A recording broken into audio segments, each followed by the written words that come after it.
ماسټر علي حیدر دا واقعیا دا هر څه چې ما ولیدل لکه دا خو ډېر غلیظ حرکت دی. زه په دې په سختو ټکو کې غندنه کوم او د دې چې کوم دی نو کرکټر ګوري نو چې داسې قسم حرکات خلک ګوري نو د هغې ذهنونه سخان کېږي ګنده کېږي. سخت د باندې خفه شو کله چې ستا د کیس نه خبر شو دا ته څه واردات ته څه شل شوی چې ته جیل ته راغلی وې؟ د خبر نیوز لوګو به که نه خپله هم جوړه کړې وه؟ نه دا خو خپله هم جوړه کړې وه. ماسټر صاحب سندرې اورېدې که نه به اورېدې؟ ماړه ما یو غزل یې اورېدلی وي وخته بیرته راشه یو افغان وزېږوه بیا یې احمد خان یا میرویس خان وزېږوه. نو چې دغه غزل ما اورېده او دا حرکت مې وکتو نو ما زه ډېر زیات خفه شوم. ما داسې دي سندرې اورې که نه؟ یاره سندرې څه چې لکه هغه مړه دا چې دا ویډیو چې چا هم کتلې د هغه به زه څه ووایم د سره کیم نیم یاره جیل ته جیل په دروازه باندې دننه کړې نو هغه وخت خو ته ډېر سخت پریشان نه وې؟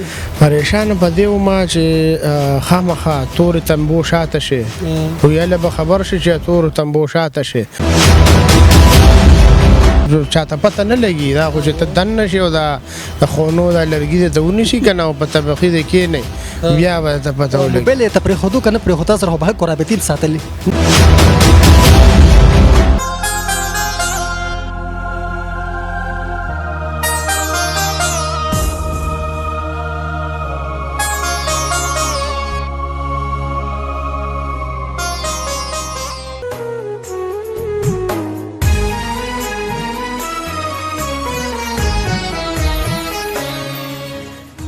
السلام علیکم ګرانو عزتمندو کتونکو، زه یم ستاسو قربا ملک شاذیب. ګرانو عزتمندو کتونکو، ما سره چې کم خوا کې کم ملګری ولاړ دی یقینا چې تاسو بیا ښه پیژنئ صدیق تورو. دی یو څو ورځې مخکې چې کوم دی نو حوالت ته راغلو په څه کیس کې نن وله موږ راغلو ضمانت هم وله وکړو په تاڼه کې ولاړ یو دې سره خبر ترې کوو چې دی څه کیس کې راننوتو او دا څه واردات یې کړو ای په هکله سره خبر ترې کوو. په سوشل میډیا خو سره ډېرې ویډیوګانې وایرل شوې راغلې وې دې پسې چې دې هکله باندې څه ویل غواړي. السلام علیکم صدیق تورو. وعلیکم سلام خیر څنګه ښه سور کې ډېر سخت د باندې خفه شو کله چې ستا د کیس نه خبر شو دا ته څه واردات ته څه شل شوی چې ته جیل ته راغلی وې؟ واردات هېڅ هم نه و شوی مړه دا تا ته پته د سوشل میډیا داسې پلیټ فارم دی چې په دې کې معمولي یا وایرل شي یا هر څه شي نو د بعضې خلکو به ډېر زیات بدي شي. نو داسې واقعیا شوې وه چې یو ډیلی خیبر نیوز والا یو لوګو وه نو هغه ما استعمال کړې وه چا نه مې په انټرویو کړې وه نو خلکو وې د خیبر نیوز لوګو استعمال کړې ده. د خیبر نیوز لوګو به که نه خپله هم جوړه کړې وه؟ نه دا خو خپله هم جوړه کړې وه د خیبر نیوز لوګو نه وه او ډیلی خیبر و نو بس په هغې کیس کې واردات روانو کسانو راپسې خبرې اترې کولې نو بس بیا یاره په زوره باندې جیل ته مې ځان دغه کې مې دا خلک مې تنګوي اوس بار راته څه ونه وایي نو به د هغې یرې جیل ته جیل په دروازه باندې دننه کړې نو هغه وخت خو ته ډېر سخت پریشان نه وې؟ پریشان په دې وم چې خامخا تورې تنبو شاته شي ویله به خبر شي چې تورو تنبو شاته شي نو ګوره دا خو چاته پته نه لګي دا خو چې ته دننه شي او د خونو دا لرګي د ونیسي که نه او په طبقې د کښېنئ بیا به ته پته ولګي.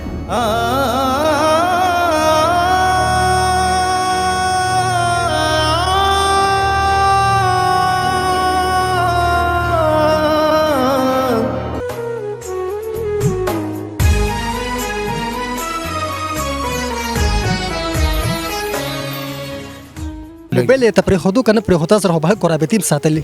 نه نو زه خو یو سوشل ورکر یم لکه خامخا دونه خو دغه نه کوي سختي خو موږ سره نه کوي زموږ پښتونخوا ده زموږ مشران دي مینه کوي موږ سره. تا ته خو به د خپل یارانو دوستانو پته هم لګېدلې په سخت وخت کې چې تا ته به څومره رنګونه راتلل په هغه وخت کې؟ یاره زه خو دا وایم چې واقعي که هر څه که خبره رښتیا وه که دروغ وه خو زما داسې یارانو ما سره رابطې وکړې.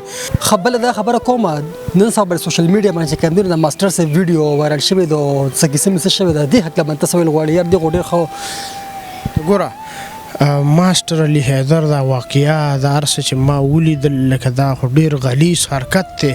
زه په د دې په سختو ټکو کې غندنه کوم ځکه چې زمونږ پیړۍ زمونږ پښتانه دی ګوري، دا خلک ګوري، وایرل خلک ګوري او د دې چې کوم دی نو کرکټر ګوري، نو چې داسې قسم حرکات خلک ګوري نو د هغې ذهنونه سخان کېږي، ګنده کېږي. ماسټر صاحب سندرې اورېدې که نه اورېدې؟ مالا ما یو غزل یې اورېدلی وخته بیرته راشه یو افغان وزېږوه بیا یې احمد خان یا میرویس خان وزېږوه. نو چې دغه غزل ما اورېده او دا حرکت مې وکتو نو ما زه ډېر زیات خفه شوم. ما داسې دي اوس به سندرې اورې که نه؟ یاره سندرې څه چې لکه هغه مړه دا چې د دا ویډیو چې چا م کتلې د هغه به د څه ووایم د سره کیم نی بس څه نصیحت ورته کې؟ دا پیغام ورکوم چې سټاران دي کوم د سوشل میډیا خلک دي یا هر څوک چې دي یا که د سنګینګ لایف کې دي هر څوک چې دي خپل لایف یو سکیور لایف وساتي، یو بل سره مینه محبت وکړي. ها ګوره ویډیو کال چاته کې چا سره په مسنجر غپ لګي ډېر احتیاط پکار دی ځکه چې لکه ته ځان وایرل کې او بیا داسې وایرل شې نو د دې نه ښه دا ده چې به ځان مړ کړه بیا. تاسو صادق درو سره موږ غپ شپ لګو خبر تر مو سره کړو ډېر ښکلی پیغام وکړو چې نن سبا ډېر سخت حالت جسم کوي نو ځان خیال ضرور ساتئ. همدې سره زموږ پروګرام سرته رسي. د الله په امان.